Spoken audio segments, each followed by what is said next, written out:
Bună seara, domnule de Veselu. Bună seara, domnilor și domnilor. Ne aflăm aici la Art Hub. Cum se numește? Art Hub.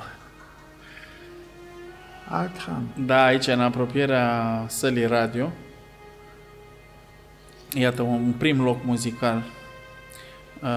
Și suntem și undeva aproape de Catedrala Sfântul Iosif, iarăși. Un loc foarte muzical pentru mulți dintre noi. Dar ne aflăm în primul rând la Art Hub, la festivalul Cântarea Omeniei. Este o întâlnire de familie, așa că mă gândesc că nu e așa ca în orice familie în care membrii se iubesc și se respectă, își spun adevărul în față. Adică eu sper că dumneavoastră nu o să aveți nicio jenă și niciun disconfort în a intra într-un dialog pe care să-l întindem pe aproape o oră, ca un preambul la recitalul, cu siguranță mult mai interesant, care urmează. Dar până atunci, pentru cei care nu vă cunosc, dați-mi voie să vă prezint în două vorbe, după care promit că nu mai consum din minutele prețioase, care vi se cuvin fără îndoială în mult dialog. Mai mare măsură. Dar nu facem dialog? Facem și dialog, fără doar și poate. Eu pun întrebări scurte și dumneavoastră dați răspunsuri cât mai lungi. Dumneavoastră îmi permit să spun că sunteți exact ca oamenii aia care primesc titlul de tezaur viu. Știți, ăștia de la UNESCO și de pe la Patrimoniu dau niște titluri de genul ăsta. Un fel de Buffalo Bill, așa. Da, cam așa, dar eu sper că nu o să pățim ca Buffalo Bill. Adică, în orice caz, sunteți o personalitate cu totul specială în peisajul muzicii românești și aveți, printre multe alte calități pe care cei care vă cunosc le știu prea bine, aveți cel puțin două calități care în seara asta contează foarte tare. Unul este că aveți o memorie absolut extraordinară și al doilea este că aveți darul povestirii. Și pe treaba asta ne vom baza. Ați traversat aproape un secol de muzică. Cu ochii și urechile dumneavoastră l-ați văzut, l-ați auzit, l-ați cântat, l-ați trăit împreună cu alte personalități muzicale românești. Pe unele le mai putem vedea, pe altele nu. Dar dumneavoastră le aveți în amintire și ar fi extraordinar dacă reușim în această seară de ianuarie, foarte friguroasă, să încălzim un pic sufletele cu niște povești interesante. Ce ziceți? Să încercăm. Vedem dacă reușim. Așa că să nu ne formalizăm. Și să pornim. Să o luăm cu începutul. Dumneavoastră v-ați născut în 1936. Când a început războiul din Spania. Da, în ziua în care v-ați născut, Ion Iliescu împlinea 6 ani. Mă bucur că mă amintiți de pe această persoană. Întotdeauna am ținut la el. Cu alte cuvinte, sunteți verde. Sunteți foarte tânăr. Și e perioada interbelică pe care mulți au înfrumusețat-o, în fine, i-au dat așa un profil mai mult sau mai puțin idealizat. Povestiți-ne puțin din copilăria dumneavoastră muzicală. Aș vrea chiar să anticipez puțin, să facem un prim punct culminant al discuției noastre, al copilăriei, în 1946, Când l-ați văzut în concert pe George Enescu, cu puțin timp înainte ca Enescu să plece definitiv din țară. Dar până atunci, care sunt amintirile dumneavoastră muzicale? Păi una dintre ele e la o nuntă. La o nuntă a unui rude de tatălui meu, la care, evident, s-a făcut o mare sărbătoare și la această sărbătoare era și un taraf. Un taraf cu un violonist, nu mai aduc aminte acum numele lui, care era foarte cunoscut, în fine, în lumea lăutarilor, care avea o echipă din care făcea parte și un acordeonist. Și eu am stat, eram foarte mic, știu că eu aveam 3 ani sau 4 ani. Am stat un timp și la un moment dat am ieșit din camera cea mare, salonul în care se desfășura sărbătoarea, am intrat într-o cameră, văzusem eu că acolo s-ar putea întâmpla să găsesc ce mă interesează, am luat o pernă și am venit cu perna și mi-am luat și eu poziția de acordeonist cu perna. Și ce făcea ăla, făceam și eu. Asta a fost primul meu gest muzical. Alte gesturi muzicale n-am prea avut, pentru că eram pregătit. Ba da, am mai avut un gest muzical. În 1939, tatăl meu a fost ofițer de marină și era director de studii la școala navală. Era în 1939, a venit bricul Mircea, care a fost construit la Hamburg, de fapt la Kiel, și era frate cu nava școală a marinii germane, Horst Wessel. Acum, Horst Wessel era, numele Horst Wessel era după Horst Wessel Lied.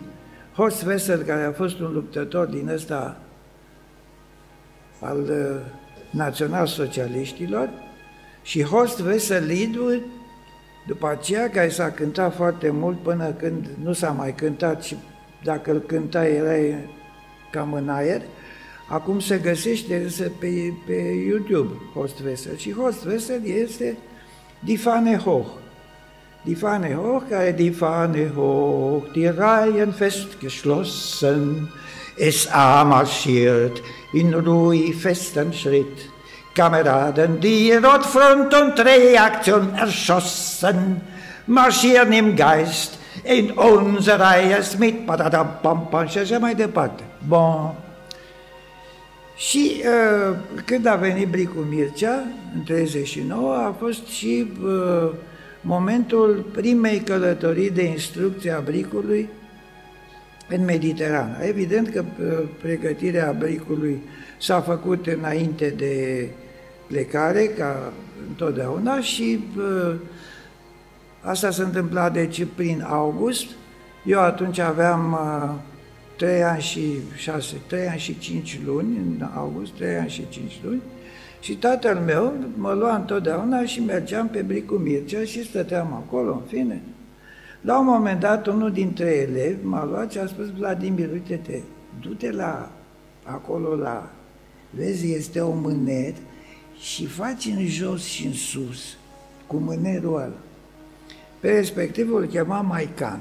În fine, asta așa ca o chestie. Era un nume predestinat pentru marinărie, pentru că în marina română a existat și un amiral Maican, unul dintre începătorii marinii militare românești. M-am dus la chestia aia și am tras. Ce era asta, de fapt? Era o manetă care îl chema pe șeful mașiniștilor pe punte dacă era ceva de spus, că asta era sistemul. Și a venit ăla, a ieșit afară, a întrebat ce s-a întâmplat, nimeni n-a zis nimic, m-a văzut, a bănuit că am umblat eu acolo, a făcut un pic de scandal, eu n-am pățit nimic, dar, mă rog, s-a terminat toată povestea. Bricu a plecat, ajung și la momentul muzical. Bricu a plecat, a făcut călătoria prin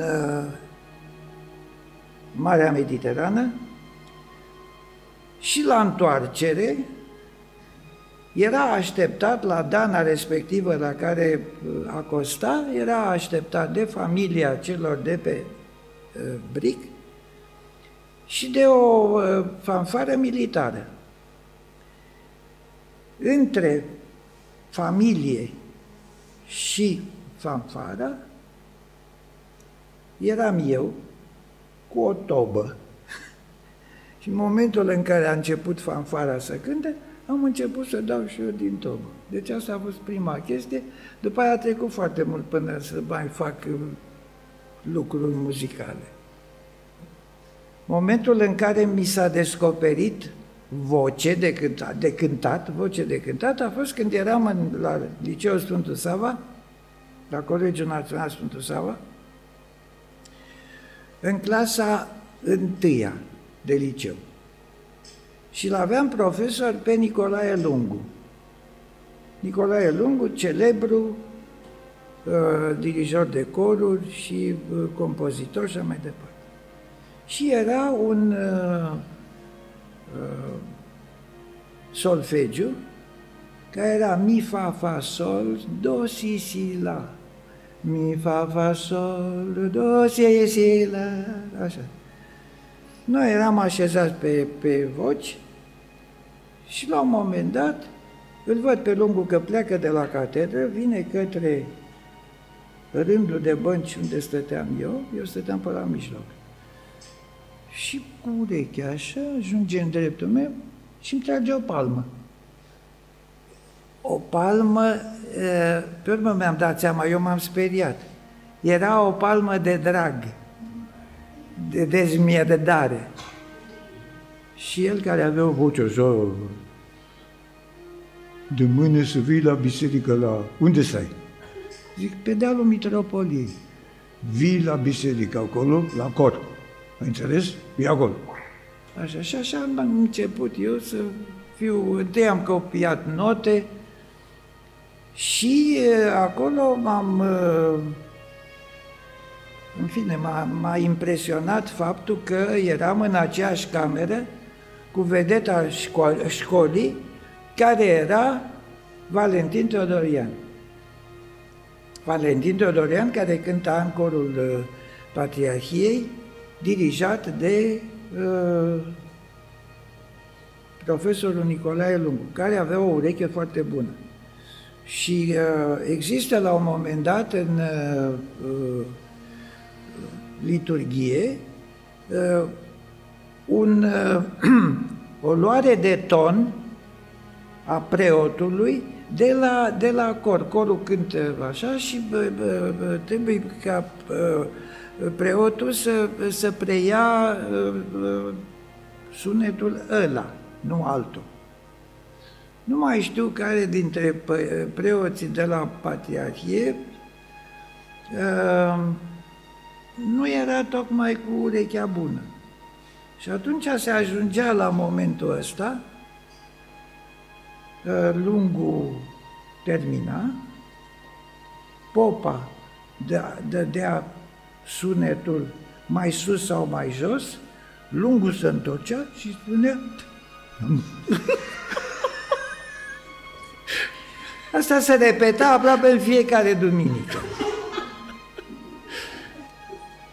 Prima dată când l-am văzut pe Teodorian, pe scenă, l-am văzut în O scrisoare pierdută, în sala liceului nostru, unde de fiecare 5 decembrie de Sfântul Sava se făcea o sărbare. Noi eram liberi, era o plăcere.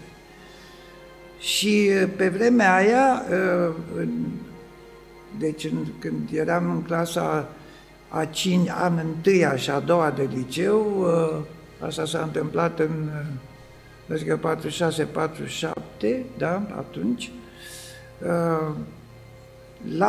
la această serbare venea, acum nu-i foarte mult de muzică, dar mie mi se par astea niște momente frumoase din viața școlii românești chiar. Pentru că Sfântul Sava era un liceu, nu orice liceu. Venea profesorul Ștefan Pop, fostul director al Colegiului Național Sfântul Sava pentru multă vreme. Era un moment, cum să vă spun, de un mare respect. Toată lumea se scula în picioare și atunci începea să se cânte imnul liceului de pe vremea aia, care era cam așa, începea: iată ziua de serbare, pentru al nostru sfânt patron, să înălțăm la cer cântare către bunul Creator, și ziua mândră de serbare, tineretul cântă în cor și așa mai departe. Bun. După care începea sărbătoarea. Întotdeauna sărbătoarea începea cu un discurs al unui profesor de limba română, un om deosebit. Îi se spunea bărbatul. Avea o voce extraordinară și se numea Bărbătescu. După discursul lui Bărbătescu urmau tot felul de lucruri, printre care un moment Beethoven. Momentul Beethoven era susținut de un tânăr în pantaloni scurți, de obicei.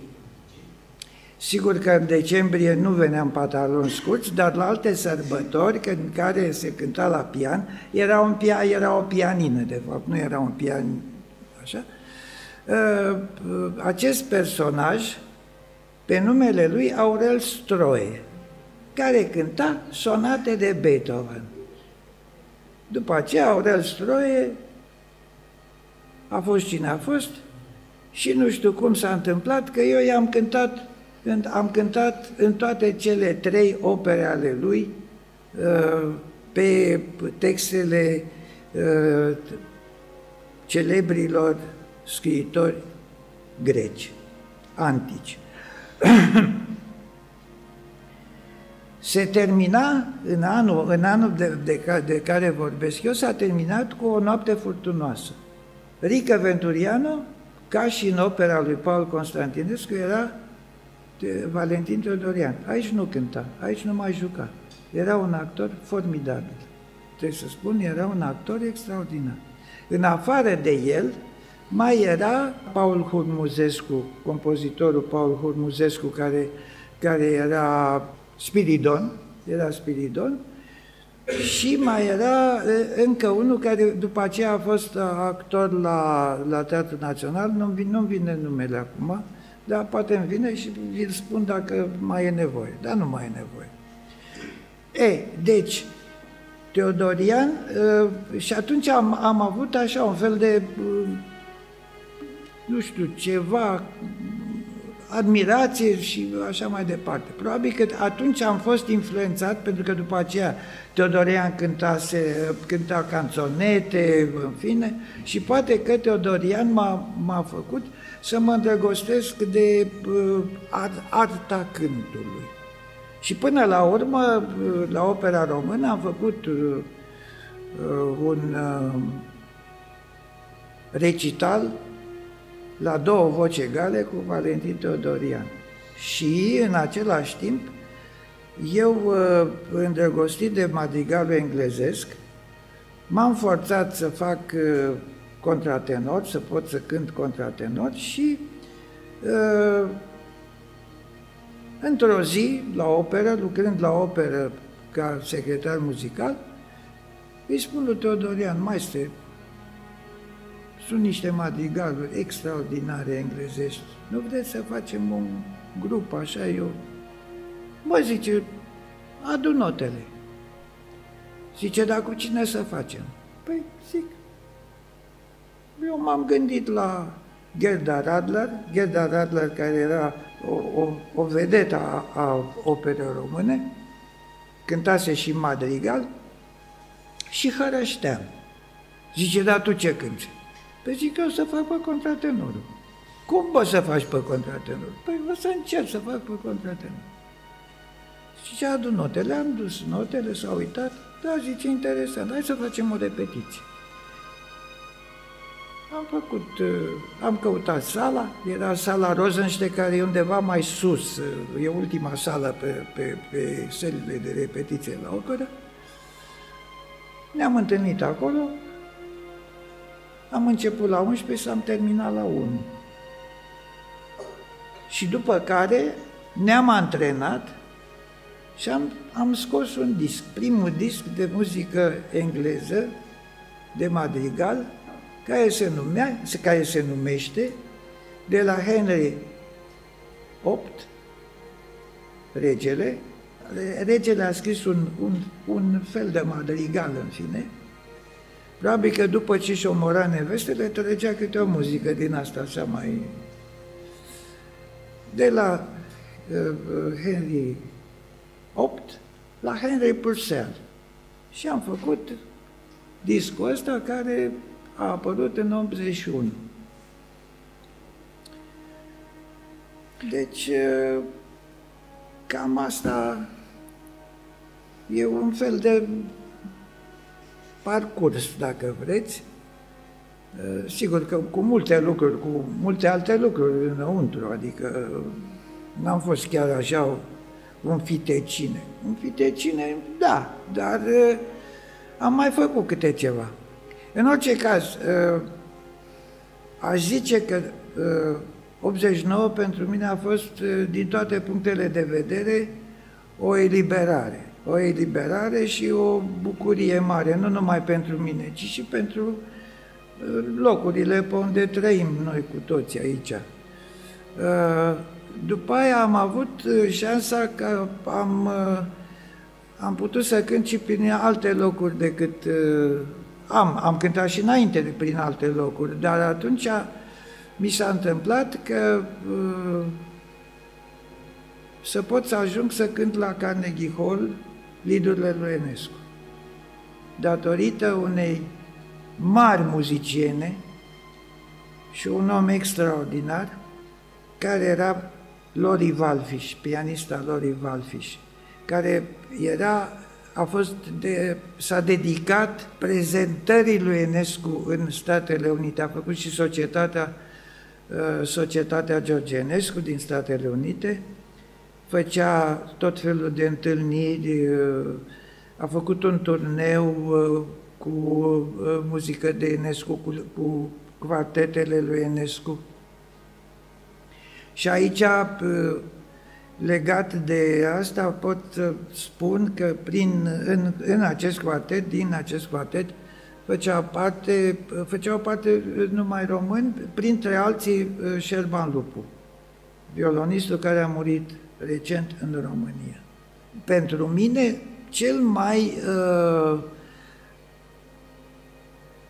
cel mai adevărat interpret al sonatei a treia în caracter popular românesc. Extraordinar. O făcea extraordinar, adică în afară de sunete erau niște, cum să spun, niște trăiri sonore speciale. Erau niște nuanțe pe care la nimeni nu le-am auzit. Și într-o zi, noi ne-am împrietenit, el fiind mult mai tânăr. Și într-o zi chiar am întrebat, bă, de unde e? Cum poți să... Zice, poate pentru că lipsesc de 20 de ani din țară. Era nepotul lui Rațiu. Și datorită lui Rațiu a reușit până la urmă să ajungă în America. Acolo a fost profesor la Illinois University și pe urmă s-a întors în România și așa. Să ne întoarcem un pic în timp. Să ne întoarcem în timp, da. Că ați vorbit de lidurile de Enescu pe care le-ați cântat la Carnegie Hall și cu vreo 50 de ani înainte, dacă nu mai bine, l-ați văzut pe George Enescu. Da, l-am văzut pe Enescu într-un concert în 46, cred. Înainte de a pleca America. În America, când a plecat în America, a plecat cu nava Ardeal. Foarte interesant, există niște legături între familia mea și evenimentele astea, așa, ciudate legături. Cel puțin, eu le consider ca niște legături. Pe nava Ardeal, în momentul ăla, era comisar de bord. Comisarul de bord la navele comerciale este un tip care se ocupă de administrație, de toate lucrurile, pentru că Ardealul era o navă era o navă combinată, avea pasageri și avea, dar mai ales produse, materiale. Deci pe această navă, comisar de bord era un fost elev al tatălui meu, care după aceea a venit și ne-a povestit cum a fost plecarea, cum a fost mersul până acolo. Da. Și Enescu, ce m-a impresionat pe mine ca copil era că avea o haină de lustrină, nu știam eu pe vremea aia că e de lustrină, eu ce am constatat era că era tocită în coate. Deci așa. La pupitrul întâi erau Ionel Geantă și cu Avachian, cu Garabet. Avachian, nu cu prietenul nostru Mitică. Mitică era un copil atunci. Deci, și era un concert pentru pian. Acum nu mai știu ce să cânta, știu că pe mine m-a impresionat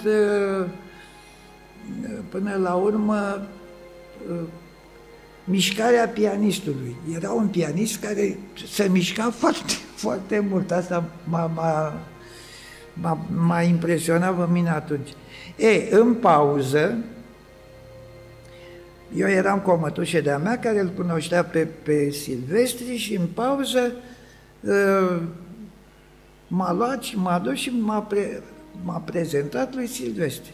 Și atunci l-am cunoscut eu pe Silvestri, care era un om, eu copil fiind, aveam, cât ani, 10 ani aveam, avea o comunicare extraordinară cu copiii, adică era foarte apropiat, era așa, o mare, am simțit chestia asta. Eu mai simt unele lucruri. Ei, și nu mult după 46, ca să parafrazăm cântecul, imnul Colegiului Național Sfântul Sava, nu s-a mai cântat Sfântul nostru patron, ci Sfântul nostru partid. Da, bine, chestia asta, da, nu ne-a căzut prea bine, dar am văzut, mă rog, tot felul de... La multă lume n-a căzut bine. De exemplu, unul dintre cei care chiar aveau probabil că lumea îl lua așa, nu-l lua în serios, de fapt, era maestru Elenescu. Maestru Elenescu care se arunca așa cu câte o observație. De exemplu, dirijor fiind la radio, era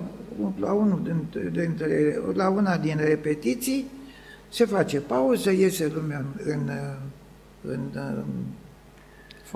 foaier și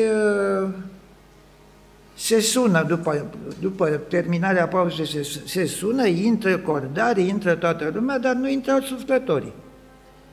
Ăsta se enervează puțin, dar se știe că maestru Elenescu bâlbâia puțin.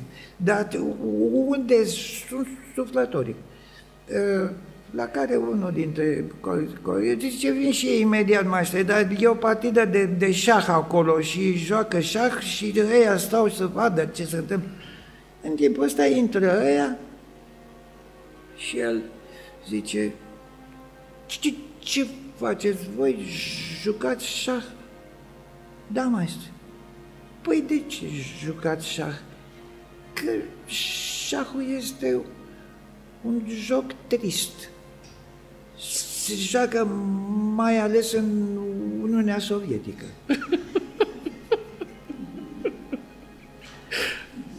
Acum mi s-a spus că pot să spun un lucru care, mă rog, eu m-am jenat așa, m-am gândit că e special, dar mi s-a dat voie de la direcțiune. Unul dintre momentele, mă rog, foarte periculoase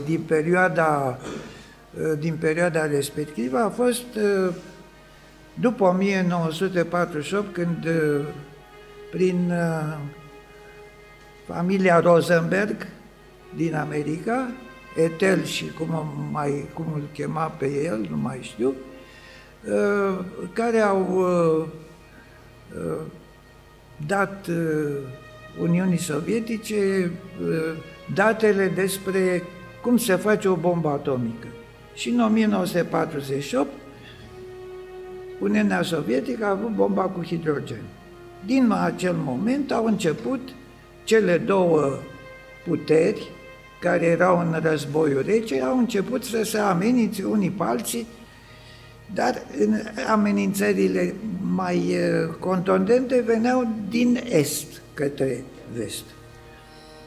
Și atunci s-a născut și încercarea de a educa oamenii pentru a se apăra de eventual un atac nuclear.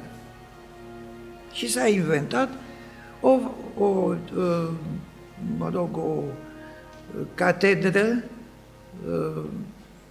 la Politehnică, catedra de ALA. ALA fiind apărarea, nu știu cum era, poftiți? ALA, da. Ei, așa, apărarea locală antiaeriană. La catedra de la Filarmonică era un profesor care se numea Teoreanu. Această pregătire s-a introdus și în diverse lucruri, printre altele și la opera română.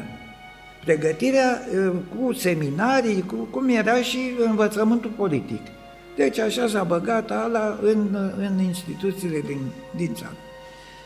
Și la opera se făceau seminarii, toată lumea participa la aceste seminarii, în afară de îi se făcea, era permisiune pentru maestru, care era foarte important, era maestru Ștefănescu Goangă. Maestru Ștefănescu Goangă nu venea la seminarii, artist al poporului, nu știu ce, era foarte respectat în teatru, dar trebuia să vină la sfârșitul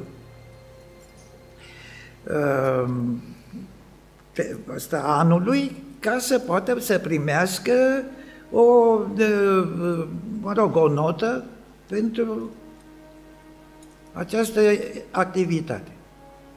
Și într-un an, nu mai știu în ce an, se face acest final de ALA și cel care prezenta, în fine, caută cea mai ușoară întrebare. Cea mai ușoară întrebare era: ce faci în momentul în care e alarma nucleară?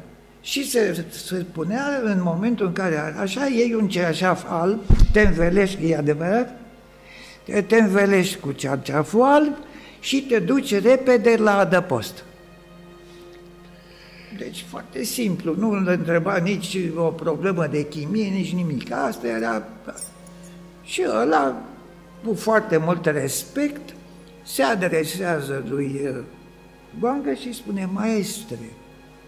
Era singura care se spunea maestru, pentru că ceilalți erau tovarăși. Și maestre, îl întreabă: ce faceți dumneavoastră în momentul în care se dă alarma? La care Gangă avea o voce de asta puternică, o voce și cum să spun, chiar îi dădea o anumită culoare. Și Gangă atunci zice: mă cac pe mine!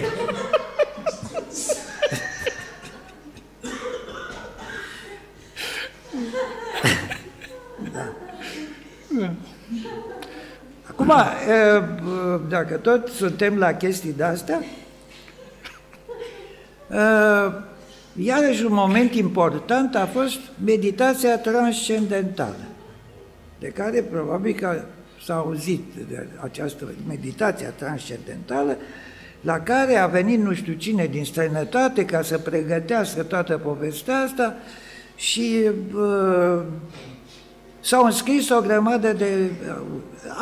printre alții s-a înscris și tovarășa Spodnic, care a fost la un moment dat asta cu ceva cu cultura, așa. Și o mulțime de oameni s-au născut.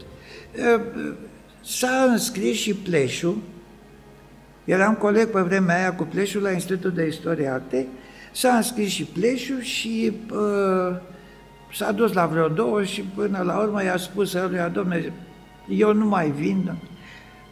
Chestia asta l-a costat un pic, că s-a înscris, chiar dacă s-a retras. Dar printre cei care s-au înscris, și era un om care urmărea cu foarte multă atenție toată povestea, era Basul Florei. Basul Florei, care era o mare figură. Avea o voce foarte frumoasă, dar în același timp era și un tip care, dacă te prindea și avea ceva să-ți povestească, nu mai scăpai. Așa. S-a nimerit ca, nu știu, să-i cad cu tronc.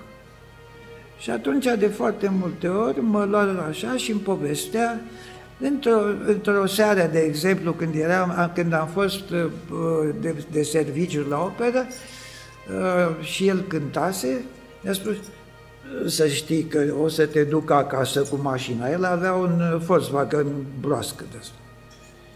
Era toamna, am ajuns acasă, a oprit mașina și a început să-mi povestească tot felul de lucruri. S-au făcut vreo 40 de minute atunci. Eu nu mai puteam să dau. I-am spus: maestre, dar...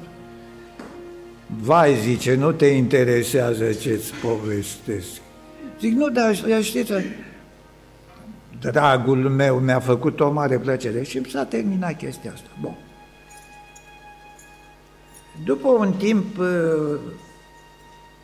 meditația transcendentală a devenit un lucru dubios.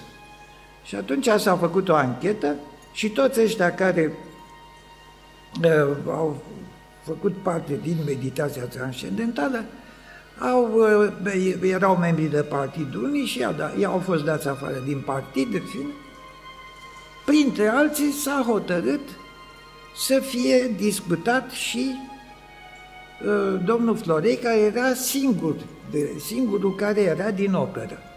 Și s-a făcut un grup de oameni din partid, care să-l judece, venit și de la Comitetul de Partid București, în fine, așa. Eram într-una dintre săli, aproape de secretariat, de fapt, de birou de planificare a distribuțiilor și așa mai departe, a planului de lucru, unde eram eu, acolo eram eu, în biroul ăla. Și la un moment dat se termină ședința, au fost niște zgomote, s-auzea din sala în care se desfășura toată povestea asta și s-a terminat toată și intră Florei.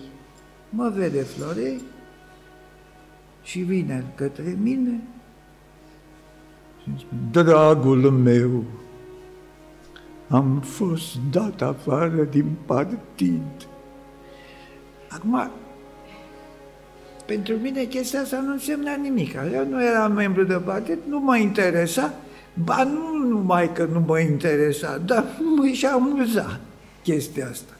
El mă ia în brațe, eu am zis, vai maestre, dar m-am transformat dintr-un acuzat într-un acuzator. Și le-am spus așa, nu credeți în chestiile astea. Ei bine, dacă nu credeți, o să vă demonstrez că este adevărat totul, pentru că mă voi ridica 2 metri până la tavan. La care ăia din sală, ăia care veniseră de la partid, au zis, nu-i nevoie. Deci în perioada aia erau și lucruri amuzante. Da. Da. Tot la Sfântul Sava ați fost coleg și cu Lenin. Cu cine? Cu Lenin. Da. Lenin fiind Ninel fiind Brânduș. Dumnezeu să-l ierte. Un băiat foarte, cum să spun, în primul rând un mare talent în materie de pian, extraordinar pentru muzica contemporană. Formidabil. Special, foarte special, de când eram copii. Și el vedea, noi învățam în școala primară, am fost colegi la școala asta de bruderi, de pe Călăraș, era școala Sfântul Andrei, și ca și Aurel Stroie la liceu, cânta și el sonate de Beethoven la școala Sfântul Andrei. El era și o figură mai specială. Și atunci, în momentele în care la Uniunea Compozitorilor se făceau niște ședințe mai aparte, nu era invitat. Și asta suferea foarte mult.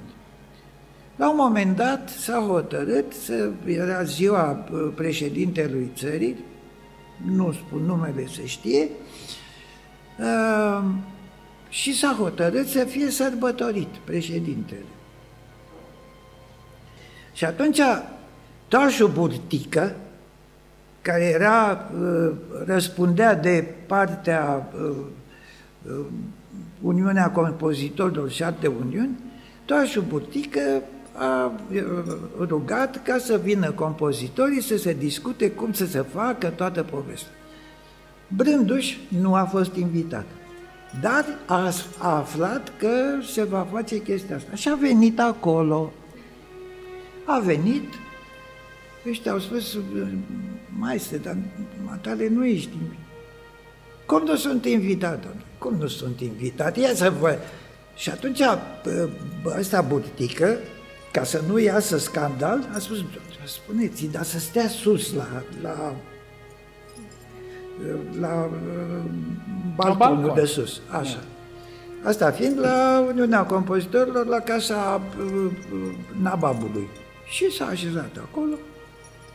Fiecare au început să spună ce să facă, cum să facă, ce lucrează să facă, unde să se desfășoare, nu știu ce. Și Brânduș, la un moment dat, am și eu ceva de adăugat. Ăia s-au speriat, dar n-aveau ce să facă. Zice, eu aș vrea să fac o cantată. Aș vrea să fac o cantată care să se cânte în Piața Victoriei cu orchestrele reunite, cu corurile reunite, să se cânte, la un moment dat, să tragă salve de tun, în momentul ăla, tovarășul Ceaușescu să iască la balconul ăstuia, așa, la guvern. Da? Iar noi toți îl vom mânca.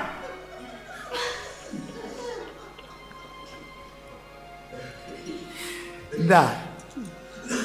Asta este Autentică și asta. Acum, eu vreau să povestesc la un moment dat despre... Ne-am luat cu toate, în fine... Cred că a fost destul de amuzant ce a fost până acum, dar acum vreau să prezint pe unul dintre...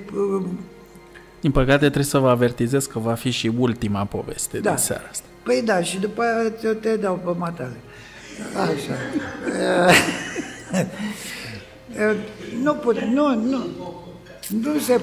Nu se putea, țin foarte mult să vorbim de maestru Elenescu. De maestru Elenescu, de care am vorbit la început. Dar mai sunt și altele cu maestru Elenescu care sunt foarte amuzante.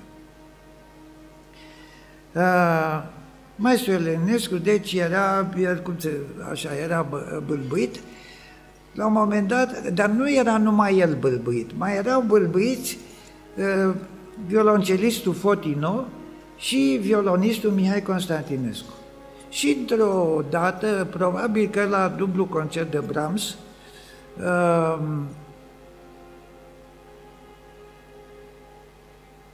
Elenescu cu ei doi mergeau undeva în provincie.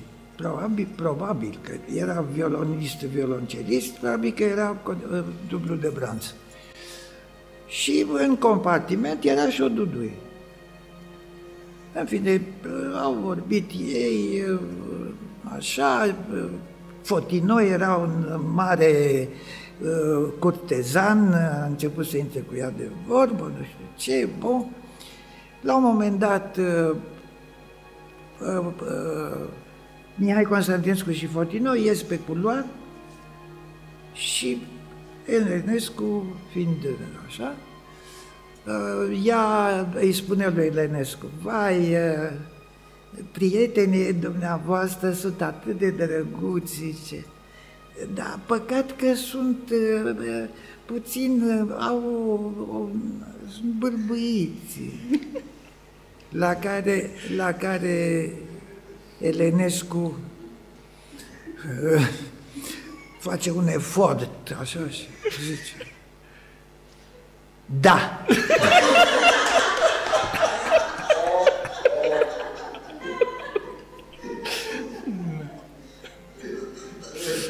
La un moment dat, când Brâncuș, care a fost director, el s-a născut să fie director pe toate părțile, Petre Brâncuș, era director la operă, la radio. Și radio pleacă într-un turneu în Germania democrată, dar Germania.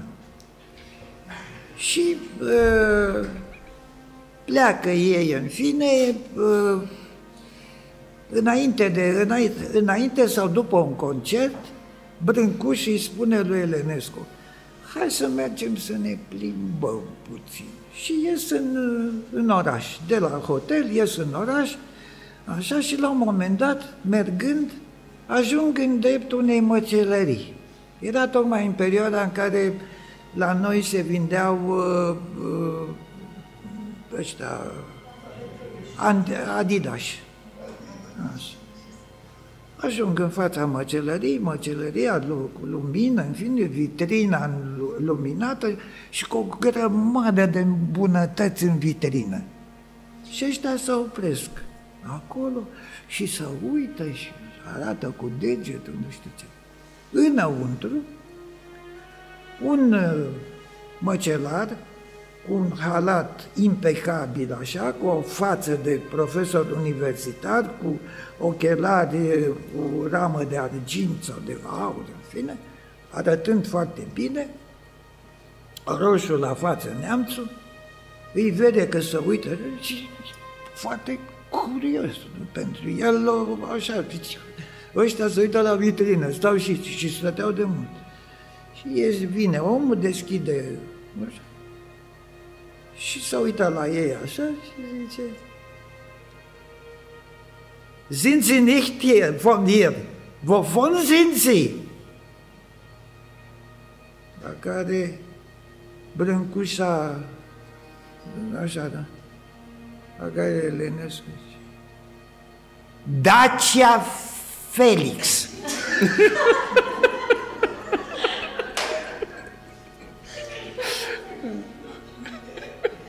La începutul carierei lui de dirijor, nu dirijase încă la filarmonică. Asta era la început, înainte de război. Și hai că termin acum. Așa, înainte de război, Elenescu se întâlnește cu Gogu Georgescu pe stradă. Gogu Georgescu făcea plimbări pe bulevard, l-am văzut și eu, el avea pe ochi albi în orchestră și ochii albi erau un fel de turnătorul lui Gogu. Și se întâlneau acolo și Gogu afla, ăla m-a vorbit nu știu cum, așa mai departe, bun. Și se întâlnește Gogu Georgescu cu Elenescu pe stradă. Și Gogu zice, hei, ce faci, Johnny? Bine, maestre. Zice, dar stai, spune-mi, tu ai dirijat la noi? Nu, n-am dirijat. Păi ia să te duci, te rog, la filarmonică și să-i spui, nu știu cine era ăsta acolo, și să-i spui să te programeze. Bun. Și îl programează, asta, el, știu, am auzit-o de la el. Și zice, mă programează și atunci eu am vrut să fac un concert Parker și am învățat totul pe din afară și așa. Și am început cu, începea programul cu Rimski-Korsakov, cu uvertura la Cocoșelul de Aur. Bun. Pe vremea aia, violoncelii erau în fața, erau în mijloc. Așa. Și la violoncel cânta un coleg de-a lui de conservator de la Iași, pe numele lui Lupu, care a fost și în quartet a cântat în quartet cu Enescu. Și vine omul, așa, lumea aplaudă, intră Elenescu, lumea aplaudă și se așează, ridică mâini și în momentul ăla am un lapsus. Nu știam cum începe. Stau și îl văd pe Lupu și cum începe. Și Lupul se uită la mine și nu-mi spune, da, face așa. Cucoane, te rog, cum începe? La care ăla, trompetele tâmpitule.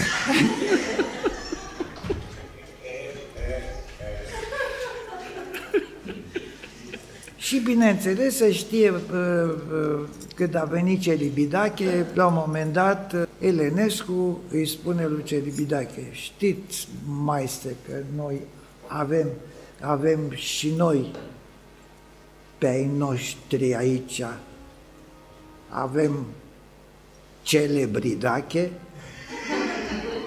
Ăsta care era? Ăsta era Bredicianu. Avem Celabadache. Celabadache era Mircea Cristescu, care dirija, avea cu niște mișcări de mână. Așa. Celimbidache era Mircea Basarab, care din când în când scotea limba când... Și eu, persoana mea, Cedilimache. Și acum, pentru că așa m-am gândit, că mai exista în afară de Elenescu, un om cu foarte șoltic și cu glume și cu asta, care se numea Dumitru Capoianu. Nu o să povestesc eu de Capoianu, ci o să rog pe maestru aici de față, care i-a fost elev și care i-a fost foarte apropiat, să ne spună câteva lucruri despre el. Da, va trebui să fiu foarte scurt. E păcat pentru că Dumitru Capoianu a fost la rândul său o mare personalitate muzicală și în același timp un personaj, avea caracter. Și treaba asta pe mine m-a izbit, ca să zic așa, m-a impresionat, m-a fascinat. De când eram copil și mai târziu să întâlnesc oameni ca dumneavoastră, care veniți din alte vremuri și care aveți un fel de a fi și de a spune lucrurile și de a apărea social printre ceilalți, care nu mai există. Și se simte o educație aparte, un șarm, un caracter puternic, se simte această capacitate de a surprinde ce este important, dar și ce este unic la un moment sau altul, chiar și dacă în sine nu se întâmplă nimic special. Și această noblețe, pentru că este o formă de noblețe, să reușești să surprinzi unicitatea momentului, această noblețe m-a fascinat de mic, această eleganță aparte și a vorbirii și a comportamentului, și printre aceștia era și Dumitru Capoianu. Dumitru Capoianu, care a fost chiar directorul Filarmonicii la un moment dat, la sfârșitul anilor 60, și compozitor apropiat de chitariști, așa l-am și cunoscut. Dar, pe foarte scurt, Dumitru Capoianu avea, printre altele, calitatea că nu putea fi încadrat. Era neîncadrabil. Și era neîncadrabil chiar la propriu, pentru că era unul dintre foarte puținii artiști liberi profesioniști în perioada comunistă. Nu era puțin lucru. În cea mai mare parte a carierei sale, Dumitru Capoianu a trăit din ceea ce a scris, fără să lucreze undeva cu normă întreagă. Și găsea de fiecare dată câte o vorbă de duh. Era la fel ca și Emanuel Elenescu, pe care l-ați pomenit cu afecțiune mai devreme. Era unul nu numai dintre cei care duceau vorbele de duh ale altora mai departe, dar le și inventa. Și la Elenescu știu că mulți dintre muzicienii de la radio și de la Filarmonică, atunci când aveau de-a face cu el, își treceau pe cartonul mapei, pe interiorul mapei unde aveau partiturile, își treceau aceste poante pe măsură ce le auzeau. Și multe dintre ele s-au pierdut, unele au rămas. Dumitru Capoianu avea de asemenea tot felul de ziceri. Și mi-aduc aminte, de exemplu, îmi spunea că, domne, muzicienii sunt o specie foarte ciudată, pentru că, deși se mănâncă unii pe alții, nu se pot înghiți. Tot de la Dumitru Capoianu am auzit scena cu Elenescu în rotonda Ateneului, când cineva a spus Elenescu, cum Enescu? N-a înțeles bine. Și răspunsul a fost: nu Elenescu, Elenescu, nescuzabil. Asta e a lui Ghiga. Da. Un alt personaj de legendă. Ghiga tot așa, un personaj, da. Acum, am terminat acum? Da, trebuie să încheiem. Înainte de a termina, să lăsăm muzica să cânte. Având în vedere că suntem într-o casă de chitară, de chitarist, și că urmează un recital de tot instrumentul de rudenie, aș vrea să citesc din Cantejondo de Garcia Lorca. De fapt, este textul din Chitara, despre chitară, un text care a apărut în Rapsodia del Cantejondo del Cantejondo a lui Emil Coseto. Cine e Emil Coseto? Emil Coseto este un compozitor croat care a scris această rapsodie și care s-a cântat la Filarmonică dirijată de Octav Calea. Eu am făcut-o pe recitatorul atunci și cu ocazia asta eu introdusesem la filarmonică și continuă el povestea asta, traducerea textelor la muzica vocal-sinfonică. Pentru că mi s-a părut că e foarte important și că trebuie să intrăm și noi într-o lume civilizată, pentru că asta se face întotdeauna, traducerea în toate țările civilizate din lume. Și am tradus această chitară pe care vă citesc acum, pentru că să terminăm pe ceva ce se va întâmpla. Chitara face să plângă visele, plânset al sufletelor pierdute,